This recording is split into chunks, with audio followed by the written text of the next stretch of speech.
हरि ओम ओम जों स्वाहा ओम भूर्भुवः स्वाहा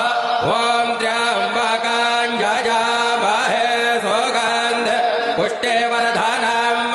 उर्वारुकमिव बन्धनान् मृत्योर्मुक्षीयमामृतात्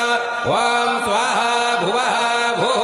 ओम स्वाहा जूं ओम ओम श्री महाकालेश्वराय नमः श्री नीलकंठेश्वराय नमः श्रीकालभैरवाय नमो नमः। यं यं यं यक्षरूपं दशदिशि वदनां भूमिकम्पायमानां सं सं संहारमूर्तिं शिरमुकुटजटा शेखरां चन्द्रबिम्बां दं दं दं दीर्घकेशं विकृतनखमुखां चोर्ध्वरेखा कपालां पं पां पं पापनाशं प्रणतपशुपतिं भैरवां क्षेत्रपालां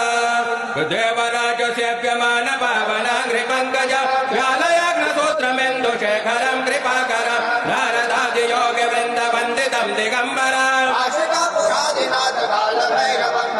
भानुकोटिभास्वरं भवाभ्युतारकं परं नीलकण्ठमीप्सिताध्वजायकं त्रिलोचनं कालकालमम्बुजाक्षमक्षशूलमक्षरम् शूलटङ्गपाशदण्डपाणिमादिकारणं श्यामकायमादिदेवमक्षरं निराम